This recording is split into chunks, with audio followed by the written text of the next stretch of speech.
Time talk में स्वागत है। आज बिहार और झारखंड की राजनीति में बहुत कुछ ईडी और सीबीआई की छापेमारी पड़ी।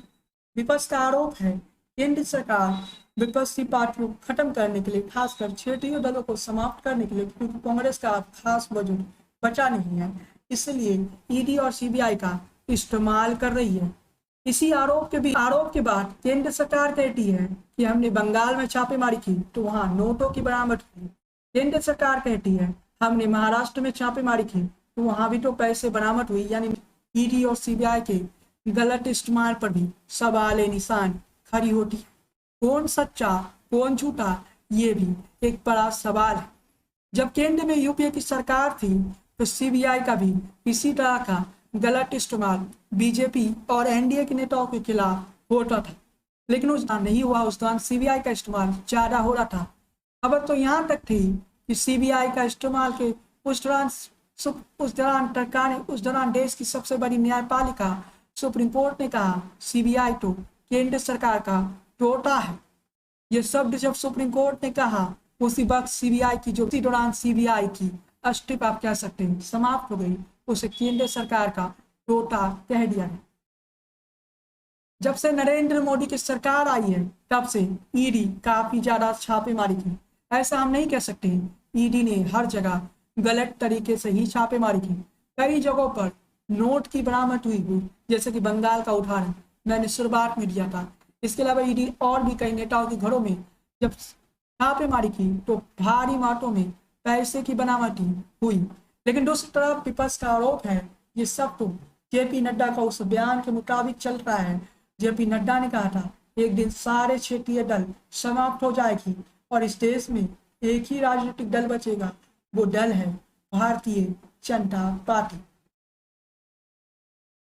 इन दोनों सवालों के बीच हम समझने की प्रयास करेंगे ईडी का गलत इस्तेमाल करने के पीछे आखिर इन सवालों के बीच अरविंद केजरीवाल के उस बयान की तरफ बढ़ते हैं। जो उससे पहले मनीष सिसोदिया का एक ट्वीट दिखाते हैं। मनीष सिसोदिया कहते हैं कि उन्हें बीजेपी में आने का ऑफर दिया गया और ये ऑफर में यह भी कहा गया कि तुम्हारे सारे केस बंद हो जाएंगे। मनीष सिसोदिया को ऑफर दिया गया अगर वो बीजेपी में आते हैं तो उनके सारे केस बंद हो जाएंगे और उसके बाद वो दिल्ली के मुख्यमंत्री भी बना दिए जाएंगे, जैसे महाराष्ट्र में हुआ। इसी तरह के ऑफर बिहार में जेडीयू के विधायकों को भी दिया गया था, लेकिन अब तक वहां पर ऑपरेशन लोटस फेल हो गया। लेकिन क्या आज की इस छापेमारी के बाद फिर से ऑपरेशन लोटस करने की प्रयास की गई? झारखंड में छापेमारी बता रही है कि झारखंड में मैं पहले भी बता चुका हूँ कि वहां बहुत जल्द सरकार गिर जाएगी और झारखंड में बीजेपी अपना सरकार बना लेगा। ऐसा नहीं है कि बीजेपी ही ईडी और सीबीआई का गलत इस्तेमाल कर रहा है, बल्कि जब केंद्र में कांग्रेस की सरकार थी तो कांग्रेस की सरकार भी यही करती थी जो आज बीजेपी कर रही है। हम ये भी कह सकते हैं जिसकी लाठी उसकी भैंस, यानी जिसके पास शक्ति है वो उसका गलत इस्तेमाल करेगा। तो क्या देश की राजनीति अपनी सबसे निचले स्तर पर पहुंच चुका है जहां पूरे विपक्ष को खत्म करने की षड्यंत्र चल रही है? क्या अब इस देश में, जिसे हम कहते थे दुनिया का सबसे बड़ा लोकतंत्र, उस देश में अब लोकतंत्र नहीं बचेगा? तेजस्वी यादव कहते हैं बिहार तो लोकतंत्र का जर्नी है, यहाँ पर हम लोग लोकतंत्र को खत्म होने नहीं देंगे। लेकिन आज उसी तेजस्वी यादव के परिवार ही नहीं, उनके पार्टी के कई सांसद और विधायकों के यहाँ छापेमारी हुई, तो ये बताती है कि तेजस्वी यादव की उस बात में भी कहीं तेजस्वी यादव की वो बात भी कहीं गलत ना हो जाए। ये बात आप सबको मालूम है कि लोकतंत्र की शुरुआत बिहार से हुई थी। सबसे पहले बिहार में ही लोकतंत्र का जन्म हुआ था, लेकिन उसी बिहार में जब नीतीश कुमार पलटे तो ये बताया गया ये लोकतंत्र की जीत थी। बीजेपी की उस सोच को नीतीश कुमार ने जवाब दिया जो क्षेत्रीय दलों को समाप्त करना चाहती है। लेकिन साथ में आपको ये भी बता दें कि बीजेपी यह मिशन क्या पूर्ण कर सकेगी? क्या ऐसा एक दिन आएगा कोई राजनीतिक दल नहीं रहेगा? बात है बिहार उत्तर प्रदेश में थोड़ा बहुत सही भी आ सकती क्योंकि वहां पर बीजेपी काफी मजबूत है, लेकिन दक्षिण के राज्यों में बीजेपी को अपना सत्ता स्थापित करने में काफी समय लगेगा। और ये भी मान लीजिए कि बीजेपी अगर क्षेत्रीय दलों को समाप्त करना चाहते हैं तो बीजेपी का मुकाबला कई दलों से दक्षिण में होगा। दक्षिण के राज्यों में बीजेपी के लिए रास्ता काफी कठिन है। दक्षिण में तेलंगाना में बीजेपी की उम्मीदें है कि वहां सरकार बन जाएगी। यानी बीजेपी को अगर संपूर्ण विपक्ष को खत्म करना है तो करीब 10 से 15 सालों का इंतजार करना पड़ेगा। उसके बाद ही बीजेपी विपक्ष को समाप्त कर पाएगा। लेकिन ये भी मत भूलिए, अरविंद केजरीवाल भी एक वक्त मजबूत विपक्षी उम्मीदवार के तौर पर देखे जा रहे हैं, लेकिन अरविंद केजरीवाल 2024 में प्रधानमंत्री उम्मीदवार नहीं रहेंगे, क्योंकि अरविंद केजरीवाल के पास पंजाब और दिल्ली है। वहां की सीटें अगर मिला भी दे तो 10 या 12 सीटें होगी। 10-12 सीटों से कोई प्रधानमंत्री नहीं बनेगा। इसके अलावा नीतीश कुमार को बिहार में ज्यादा से ज्यादा अगर 40 सीटें हैं तो 15 सीटें मिल सकती है, 10 सीटें मिल सकती है। नीतीश कुमार भी प्रधानमंत्री के उम्मीदवार नहीं बन पाएंगे। इसके अलावा बात करें कांग्रेस पार्टी की, तो कांग्रेस पार्टी की देश में अब कोई साख बची ही नहीं है, कोई वजूद नहीं बची है। राहुल गांधी भी कुछ ही दिनों में या कुछ ही महीनों में जेल के अंदर पहुंच जाएंगे। फिर राहुल गांधी के नहीं रहने पर कांग्रेस पार्टी को संभालेगा कौन? कुछ नाम सामने आ रहे हैं, जैसे कि सचिन पायलट या अशोक गहलोत जैसे नेता। अशोक गहलोत राजस्थान के चुनाव अगले बार हार जाएंगे, फिर कांग्रेस पार्टी को देखने वाला कौन रहेगा? नीतीश कुमार तो कहते हैं वो प्रधानमंत्री उम्मीदवार बनेंगे। सच्चाई ये है कि नीतीश कुमार प्रधानमंत्री को छोड़िए बिहार के मुख्यमंत्री बने रहे। यही बहुत बड़ी बात है, क्योंकि नीतीश कुमार के पास उतना सीटें कभी नहीं आ सकती, 272 सीटें कभी नहीं आ सकती।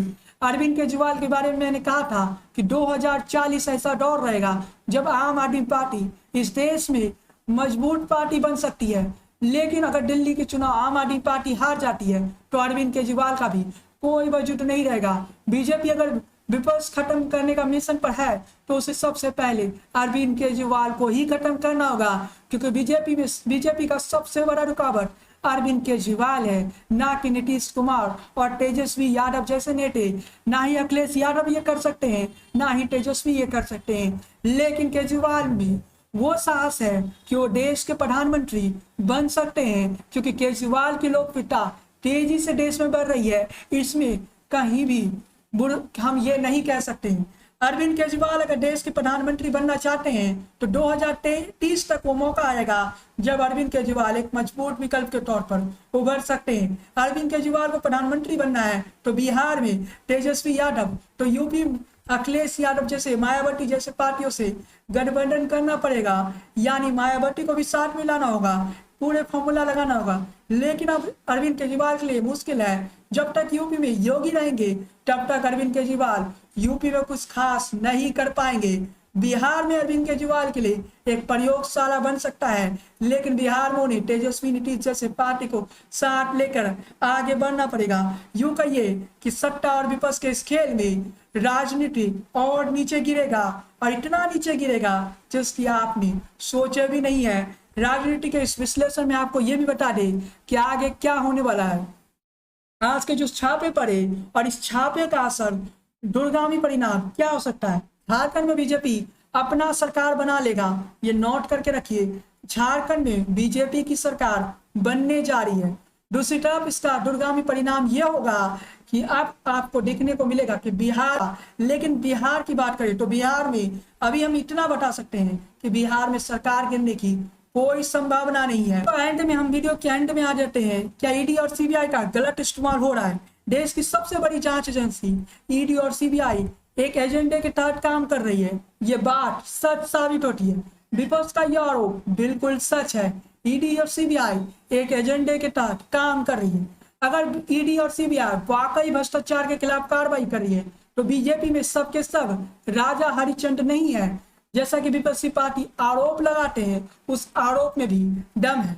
साथियों, हम ये भी कहना चाहते हैं, ने जो परिस्थिति दिख रहा है, देश की जो परिस्थिति इस वक्त दिख रही है, वो इस देश की लोकतांत्रिक व्यवस्था के लिए कहीं से भी उचित नहीं है। ईडी की जो कार्रवाई है वो लोकतंत्र के लिए शुभ संकेत नहीं है। ईडी की कार्रवाई पर सवाल उठ रहे हैं, क्योंकि ईडी एक खास एजेंडे के तहत एक्शन ले रही है, जिसे हम उचित नहीं कह सकते। नेता किसी भी पार्टी का हो या उद्योगपति का, जो किसी पार्टी के प्रति झुकाव रखता हो, लेकिन ईडी का फर्ज है कि वो सबके साथ बराबर व्यवहार करे, जांच एजेंसी होने के नाते सबको बराबरी के तराजू पर तोले, ना कि किसी सरकार के दबाव में काम करे। अगर कोई दोषी है तो उस पर सख्त कार्रवाई करे। सत्ता में बैठे लोग भी अगर गलत करते हैं, भ्रष्टाचार करते हैं, तो उस पर भी कार्रवाई होना चाहिए, तभी ईडी की कार्रवाई को उचित कहा जा सकता है। ईडी की कार्रवाई इस देश में राजनीति बदले की तहत की जा रही है, ये कहना बिल्कुल गलत नहीं होगा। और ईडी की कार्रवाई एक तरफा हो रही है और कहीं ना कहीं केंद्र की सरकार सवालों के घेरे में आ जाते हैं। विपक्षी पार्टियों का भी आरोप सही है। अगर जेपी नड्डा का वो बयान नहीं आया होता कि इस देश में एक ही पार्टी रहेगी, तो उनकी बिहार में सरकार भी नहीं जाती और विपक्षी पार्टी को ये मौका भी नहीं मिलता ये कहने का कि केंद्र सरकार तो पूरे विपक्ष को समाप्त करना चाहते हैं। इंटॉक का हमेशा मानना है कि हम सच्चा विश्लेषण करें, एक तरफा विश्लेषण इंटॉक के वीडियो में कभी नहीं हुई है। तो हम ये भी कहना चाहते हैं कि केंद्र सरकार जब कार्रवाई कर रही है तो उसमें कहीं ना कहीं नोटों की बरामद हुए, लेकिन ये भी कहा जाएगी कि ईडी के ज्यादातर कार्रवाई सट्टा राजनीति बदला से प्रभावित रहती है, जो कि बिल्कुल उचित नहीं है और ना ही लोकतंत्र के लिए ये शुभ होगा। खैर, इस वीडियो में बस इतना ही। और ये वीडियो आपको कैसा लगा, आपकी टिप्पणी कमेंट बॉक्स में दीजिए। वीडियो पसंद आई हो तो लाइक करें, शेयर करें। इस वीडियो को आगे बढ़ाने के लिए हमारे इस वीडियो को आगे बढ़ाने के लिए शेयर कीजिए और लाइक कीजिए। अगर ये वीडियो यूट्यूब पर देख रहे हैं, ये वीडियो अगर फेसबुक पर देख रहे हैं तो हमारे पेज को फॉलो करिए, लाइक कीजिए और हमारे यूट्यूब चैनल को सब्सक्राइब कीजिए। बेल आइकन को क्लिक करना बिल्कुल ना भूलें। जय हिंद, वंदे मातरम।